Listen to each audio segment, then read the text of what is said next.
Hello. Howdy. Hey, glad you can hear me.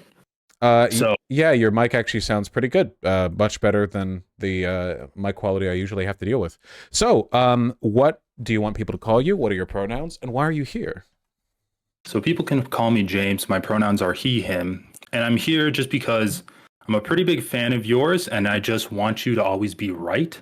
And so, whenever I hear an opinion of yours that I don't agree with, I always love debating it around with my friends. And I thought that I could talk to you about your opinion on the Yemen bombing.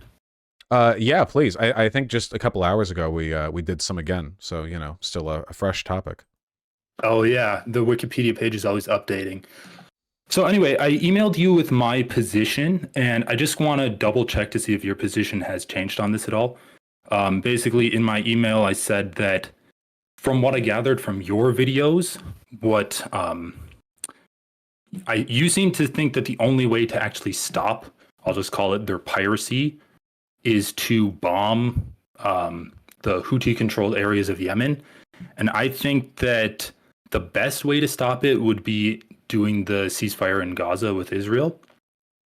And that was my original comment to you. And I thought that we could kind of just like go into a conversation from there. Yeah, I mean, I guess there are probably a few ways you could solve basically any issue.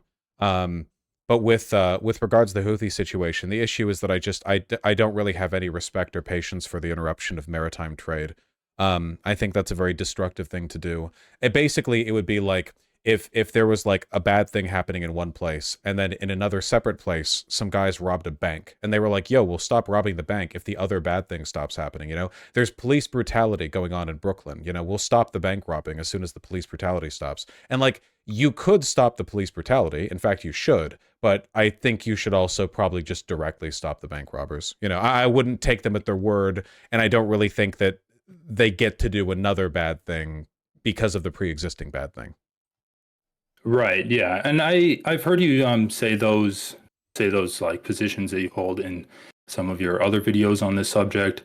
My main contention would be that I don't think that stopping the piracy is as simple as like shooting a bank robber. And I actually think that causing a ceasefire in Gaza with Israel would be simpler than solving police brutality. Um, I would be open to the discussion that, like, if we're taking the ceasefire position off the table, then what are we going to do? And I think that opens up a much more complicated discussion of potential solutions with the Yemenis bombing or the Houthi bombing or the whatever you want to call it. But I don't think, like, I think that we can do both, right? As you've said yourself. I think that we should be suing for peace, and I do have reason to believe that the Houthis would stop doing piracy if Israel created a ceasefire. And I think we could kind of talk about that because, like, I'm kind of curious on your position why you think that they wouldn't stop doing that. Is it just because you think they're kind of like more of a ragtag group of just troublemakers? Just Well, I think you they're know, disingenuous, to be sure. You know, I don't think that I think their rhetoric, you know, from what I've seen from their leadership and the messaging they've given, has kind of reaffirmed that. The fact that they initially said they were just stopping like Israeli traffic, and then they were like, well, no, actually, we're going after all of it, gave me the impression that they were just sort of being opportunists. But even then, even if I knew like, even if I knew like divinely somehow, that the Houthis would stop if we did the ceasefire and it would work, I would still advocate for bombing them, I think. okay, that's fair. And I guess the only reasons that I think that they would probably stop is I don't even really disagree with you that they're being disingenuous and they're just being opportunistic. But I think that like how just appalling Israel and the United States is acting is causing this giant opportunity for enemies of both Israel and the US to kind of act up and like get applauded by the rest of the world. Like even by people like Kyle Kalinske and Hassan, like they're applauding. Like I think I watched Hassan's interview with the Houthi rebel, and I was kind of shocked that he like got a Houthi soldier on his stream and was interviewing him. Yeah, we just went over that. I have to say I am having some pretty negative feelings towards Hassan for that particular discussion. Not much critical engagement going on there, I feel. With the subjects at hand. That was something. But I do think that, like, even if I just feel like if we took away that opportunity, these attacks would stop, because the attacks started because of the opportunity that we provided them. And like, I guess technically they did stop attacking ships during like that 6-day ceasefire in November. That's kind of like ambiguous. Like, maybe they just didn't shoot any ships that day, but that does kind of seem to be in line. And I also just think that, like, even if they are being disingenuous, it is putting real pressure on United States and Israel. Like, you can say that you don't like it because it's targeting maritime trade, which I think is fine to say, and that's like a different discussion. But that's also kind of against. That kind of doesn't really have anything to do with them being disingenuous, right? Well, I think that there are a couple of assumptions here. I don't actually think much pressure is being put on the America and Israel. Pressure is being put on the world, which is why China and Russia didn't block the UN resolution to denounce the Houthis' blockade right before Operation Market Guardian really kicked into fourth gear. I think I think the only thing the Houthis have really done is kind of unify the world against them. It just doesn't seem like that because the average person on social media doesn't really understand or care about the underlying market forces that dictate global trade. They see them as, like, I guess, like, people doing whatever they can for Palestinians. And I don't think that's accurate, but even if that was accurate, it wouldn't really change the nature of the antagonism here. Israel's trade through the Mediterranean is unabated. They can still get what they need from Europe. They're not, like, really hit by this. I just think that, like, the normalization of the idea that any regional cause should be able to engage in piracy because they take issue with something negative or morally wrong going on.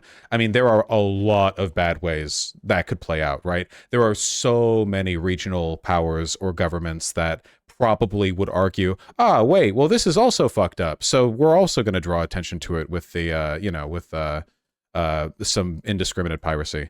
It's a very bad thing to normalize. So my argument with the bombing has less to do with actually stopping it and more to do with deterring that behavior in the future. Punishment, essentially. Okay, that definitely makes sense, and I'm glad that I kind of I'm glad that you kind of clarified that, because something that you did say multiple times in, like, your recent videos is that, like, why does the bombing stop the piracy? And you basically say, because I think, like, turning a pirate into red mist stops a pirate. And I think, like, we can both agree it's a little bit more complicated than that.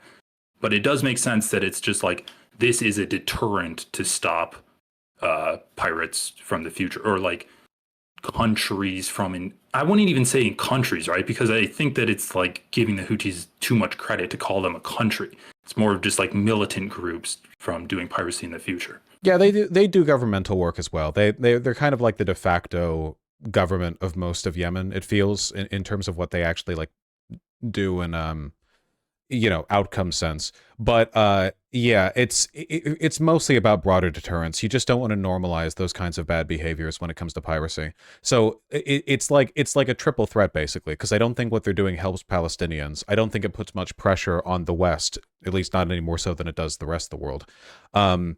And also it normalizes, like, unimaginably harmful behavior. I do agree with you, though. I don't know how effective Prosperity Guardian's actually going to be, because the Houthis are pretty used to getting bombed. We have better bombs, but I also don't think the United States is willing to engage in the kind of mass-scale, indiscriminate bombing that would be necessary to really outdo the Saudis on that point. We have better targeting. Maybe it's possible that we take out, like, very specific targets, warehouses, and airfields. We do damage where we need to, but I don't know if that'll actually end up happening. And that is something that I kind of wanted to talk with you more about too. Like, where do you see the bombs coming from? But before we get there, I did have a question for you because you've said before, like they're disingenuous because they're not actually targeting ships that are going only to and from Israel. I've looked up their attacks. I think they've like taken over one ship that was owned by an Israeli, and then like yesterday they fired a missile at a ship that was going to Israel, and the missile like hit it, but it still made it to Israel. So like I think we can kind of agree they're just kind of indiscriminately attacking ships that are going throughout the Red Sea. But I do wonder, like, what if they actually only targeted ships going to and from Israel? Because I feel like your position is basically like, oh, well, this is targeting maritime trade and that's bad. And I can agree with you. Like, Israel's not being really affected by it. I think the hardest hit country right now is Egypt from just the research that I've done on this. But I do think that it changes the conversation a bit to say like, oh, this one ragtag group of militias. I mean, okay, we can say the Houthis are more than a ragtag group of militias, but this like pseudo governmental group is just single handedly putting an embargo on trading with a country that's causing a genocide. And I think that that does get into like a bit of a different moral area. I think that you can still say that that's causing a bad precedent to be set, but in this situation, I think that it could actually like change the way we talk about the Houthis. I think it would make a significant difference. I don't know if it would make enough of a difference that I wouldn't still advocate for the bombing. Even targeted blockages in maritime trade are a deterrent to maritime trade. It's the threat of violence that causes the ships to go around the, southern Cape of Africa, or for them to increase their like insurance costs, which makes it harder to ship grain or whatever else. And that would continue to be the case even if they were just going after Israeli ships. It would be better though. It might make me more inclined to believe they weren't acting in bad faith with their intentions, that they weren't being just like opportunists. And if I didn't think they were being opportunists, I also might believe that they were more interested in diplomacy. Like they might be more interested in like fair engagement. As it stands now, though like all that died the moment they said they were targeting Israeli ships, and then they were like, well, no, actually, we're going after all of them. As soon as they did that, it became pretty clear that like they can't be taken at their word, which, like, why expect them to, right? There's an Islamist jihadist militia. There are plenty of, like, decent militia groups, and very few of them are religiously oriented to that extent. It tends to lead to pretty bad outcomes, gives me a negative impression of their trustworthiness. True. The thing is though, like, I don't think that the bombing actually has done anything. And a big I feel like my like theory on Joe Biden like sending ships out and not just defending guys but like striking targets in Yemen is that he's trying to show the shipping companies like, don't worry guys, I've got it taken care of. We've destroyed their munitions depots. You can send trade through the Red Sea, and then he can keep prices down in the 2020 election year. But I don't think that's actually going to do anything. And like, I know that the other countries have also agreed with that, but the bombing hasn't actually stopped rocket fire coming from Yemen. And it's not like the Houthis have weapon factories in the areas that they control. Like they're getting weapons sent to them from Iran. So we can't actually fully ever get rid of their military capabilities unless we do like a literal ground invasion and then maybe even a pseudo war with Iran to stop them from funding like the proxy war in Yemen against Saudi Arabia. Well, I wouldn't argue in favor of invading Iran or anything like that. I think there are things we could do potentially to deter them. I mean, if you kill enough commanders, for example, or disrupt supply lines, at the very least, you can make it clear this isn't like a worthwhile pursuit for them. There are also diplomatic avenues that you could take with Saudi Arabia. Like Saudi Arabia wasn't willing to publicly sign on with Operation Prosperity Guardian, in large part because they've been trying to work some, Middle Eastern riz with the Houthis. So, there are like a range of interests that could be pulled on. We've always been pussies when it comes to Saudi involvement, but it's, I guess, theoretically possible that we do something good there. I don't really know how much damage we would have to do for this to be declared a success. You know, I don't know what that looks like. I'm interested in finding out. You know, as far as I'm concerned, they deserve the bombing. What they've done has brought it upon them. So, given that nobody seems to know whether or not it's going to lead to good outcomes, we kind of have to just try it out and see. It's expensive to keep up the bombings. You know, our missiles aren't cheap, but in terms of like broader costs of occupation, this is pretty minor. We could probably keep this going for a while, shell them occasionally when they get rowdy, you know, um, sort of operate as a de facto bodyguard to people moving through that area of the Red Sea. It could probably do a lot at the very least to stabilize things. Of course, I agree that if making Israel do a fucking ceasefire was something that I could compel the U.S. government to do, they should. But whether or not they do commit to that, you know, got to deal with this. Yeah, I think that's like the obvious answer. And like, if I could have my way, obviously, like make them do a ceasefire and then see if the Houthis actually just stop acting up.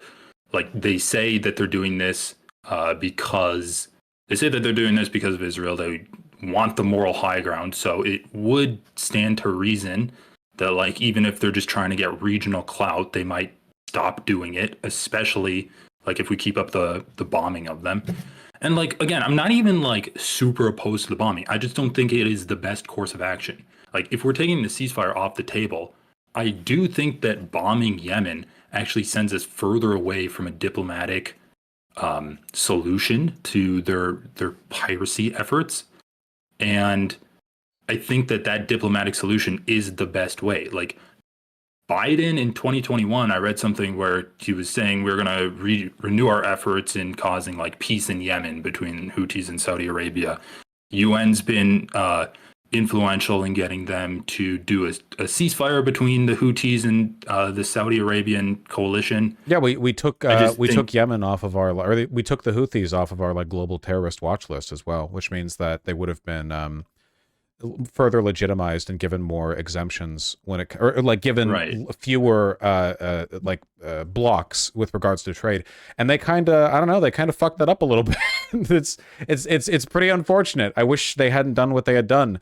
I can't really see any outcome to this that's purely diplomatic, that doesn't at least insinuate that you can just do piracy as long as you have a good moral cause to push, which every nation on earth does. And then it, like, you know, if we do this in the opposite direction, right, where you allow that for them, but then another country down the line, they do piracy and they get fucking, you know, nuked or whatever.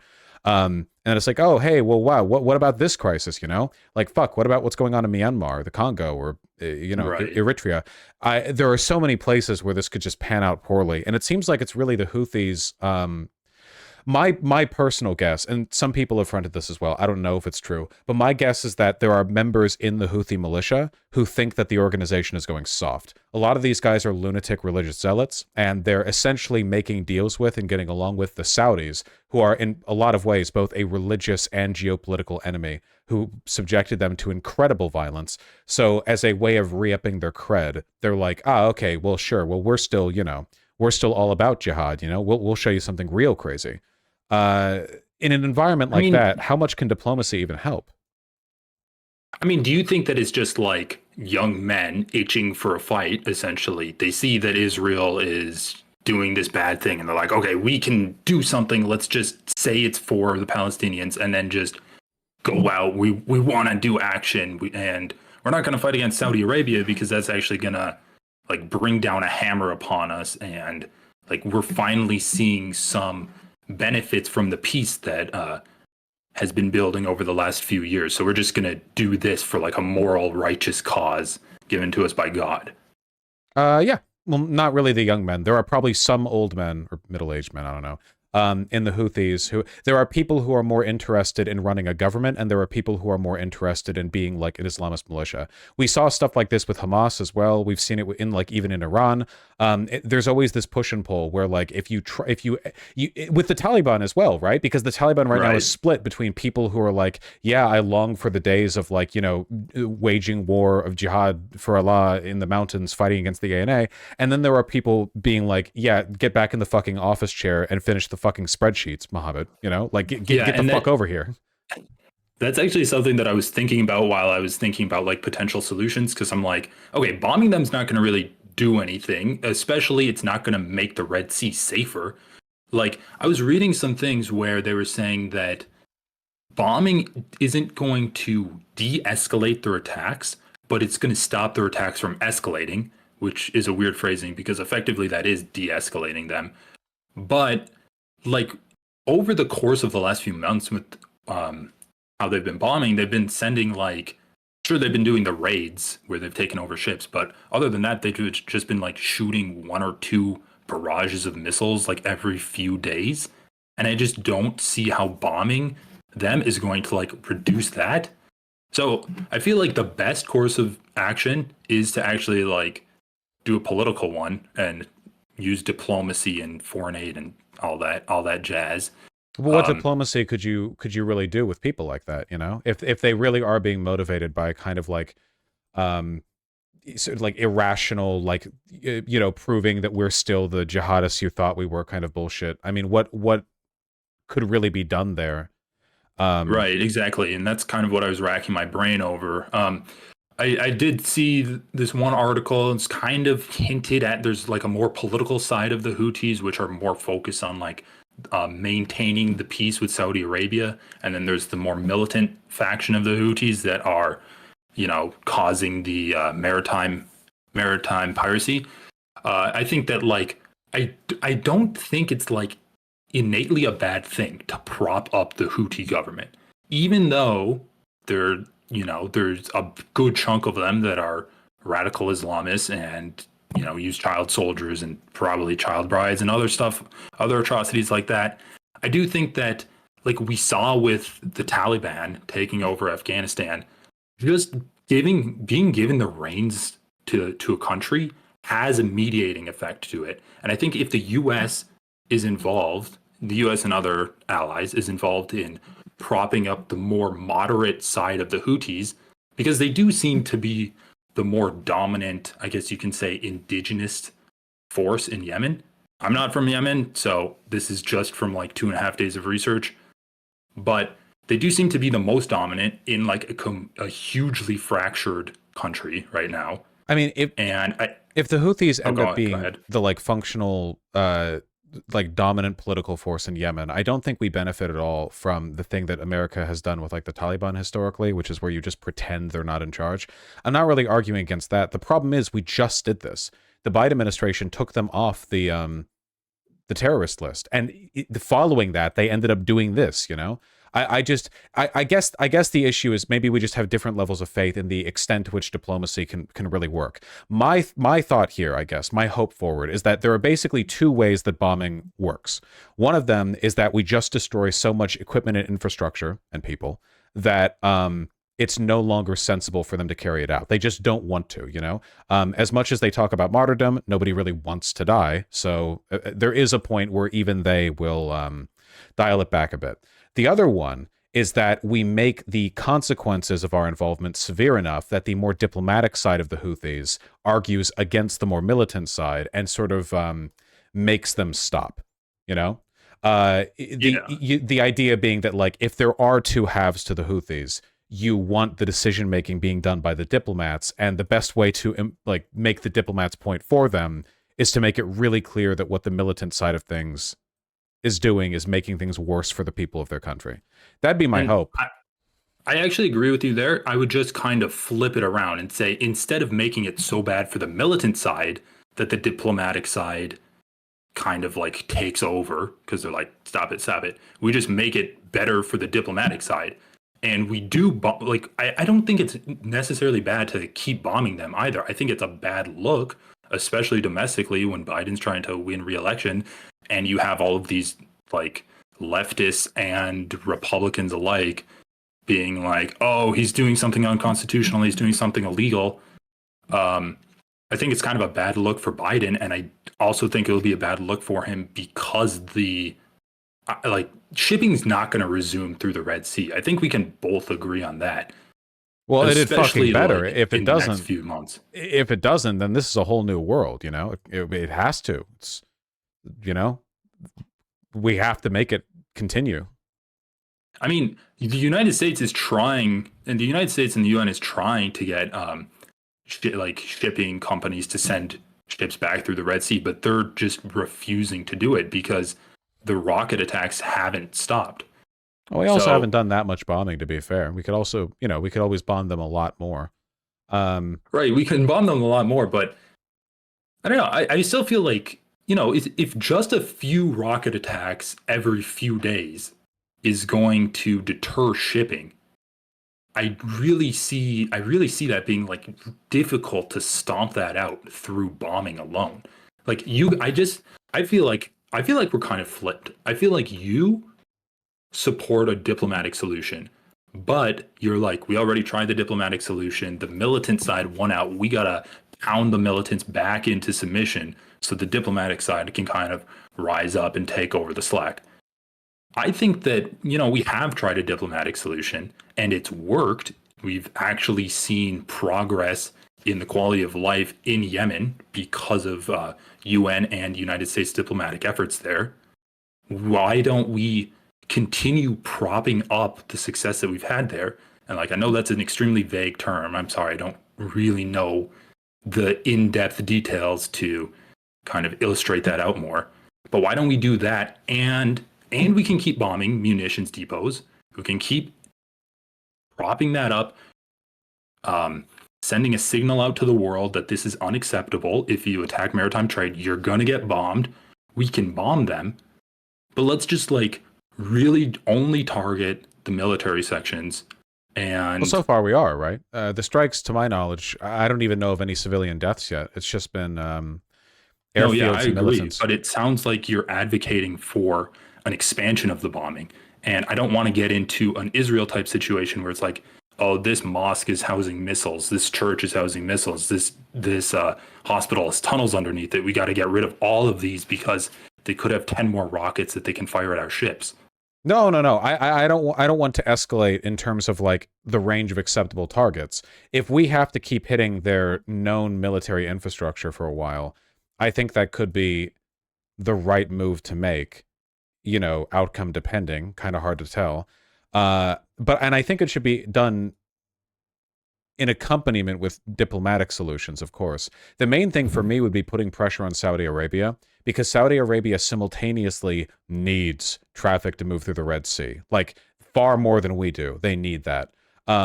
But at the same time, they're trying not to jeopardize the shit with Yemen because their nonstop bombing of Yemen and the Houthis and what have you has just not panned out well for Saudi Arabia. And like anyway, it's just not they haven't benefited from it. So I think the main thing we need to do is put pressure on Saudi Arabia to indicate, like, hey, this is on you. You're the one with the diplomatic wedge here. They want to get along with you. So how about you do something here? We both want you. We both want the Red Sea free for travel. Why are we the ones taking flack for it? Whereas Saudi Arabia pretends they don't want to, whereas in reality, they're more desperate than we are. That's very irritating for me. So that would be the main diplomatic wedge, I guess, as, Hmm. agreeable as Saudi Arabia has been known to be. Right. Yeah, that makes sense. And yeah, you're right. Like we haven't really had any killing of civilians yet. I think maintaining the bombing of military targets is probably the right thing to do.